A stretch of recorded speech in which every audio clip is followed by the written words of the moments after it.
Assalamualaikum warahmatullahi wabarakatuh, sobat muslim yang dirahmati Allah Subhanahu wa taala, dan khususnya buat siswa-siswi SMP Eka Cipta Tengkawang yang saya cintai. Dalam video ini kita sama-sama belajar tentang mengapa sih kita itu sulit untuk bertaubat, padahal niatan ada tetapi belum kita laksanakan. Mengapa hal itu terjadi? Nah, mengapa kita sulit untuk bertaubat? Yang pertama yaitu menunda taubat. Nah, menunda taubat merupakan bisikan setan, teman-teman. Nanti saja kalau sudah tua, nanti saja kalau sudah mapan, nanti saja kalau sudah punya uang, nanti saja kalau sudah berbuat baik, nanti saja kalau sudah pantas dan lain sebagainya.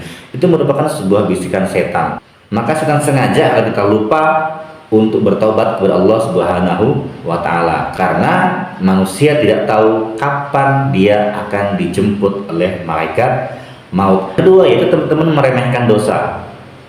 Nah, meremehkan dosa itu merupakan jebakan dari iblis, teman-teman. Cuma dosa kecil. Ini cuma sekali.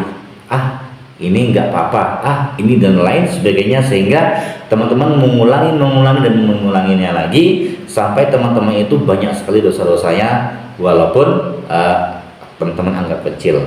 Nah, ini contoh yang paling sering bagi kita yang mungkin sudah biasa sehari-hari, yaitu dosa menggunjing, dosa ghibah yang sudah dianggap sebagai makanan sehari-hari. Artinya teman-teman sudah tidak merasa itu adalah sebuah dosa, malahan teman-teman ngomongin orang sana, ngomongin sini, padahal itu adalah dosa yang sangat besar. Nah, kemudian terlalu cinta dunia, teman-teman.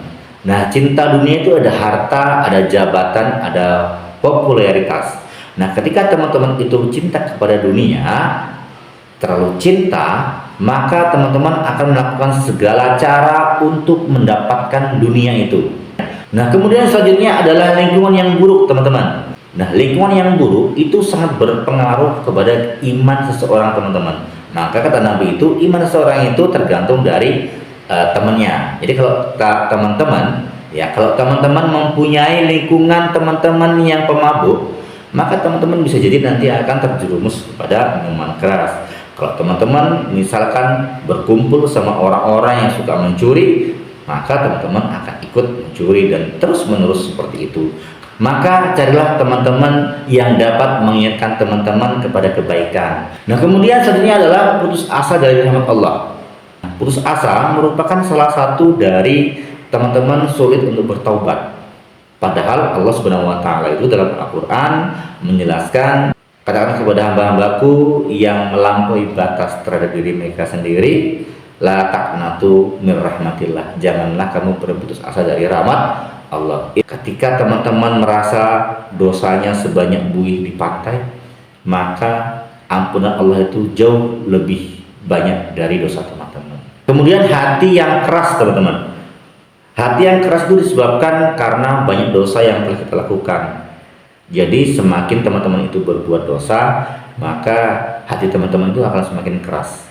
Nah, ketika teman-teman hatinya sudah mengeras, maka teman-teman akan susah sekali mendapatkan nasihat dari orang-orang yang ingin menyelamatkan teman-teman. Wasawa'un 'alaihim a'andzartahum am lam tunzirhum la yu'minun. Jadi teman-teman mau dibilangin sama orang yang paling hebat dalam berdakwah, teman-teman tidak akan respon, nggak dapat hidayah. Yang terakhir adalah kurangnya ilmu agama. Kurangnya ilmu agama merupakan salah satu poin kita susah untuk bertaubat. Kita nggak tahu nih bagaimana cara bertaubat yang baik dan benar. Nah, kalau juga misalkan teman-teman kurang ilmu agama, itu kan susah sekali untuk bertaubat. Jadi teman-teman tuh nggak tahu apa yang dilakukan itu dosa atau tidak, ya, tidak paham bagaimana cara bertaubat, kemudian tidak sadar bahaya-bahaya yang teman-teman lakukan tadi. Teman-teman meninggalkan kewajiban-kewajiban, teman-teman nggak tahu cara bertaubatnya, kemudian teman-teman tidak tahu bahaya dosanya, maka itu akan susah sekali bagi kita untuk bertaubat kepada Allah Subhanahu wa taala. Mudah-mudahan kita semua diampuni oleh Allah Subhanahu wa taala, diberikan kesempatan bertaubat sebelum ajal menjemput. Saya akhiri, wassalamualaikum warahmatullahi wabarakatuh.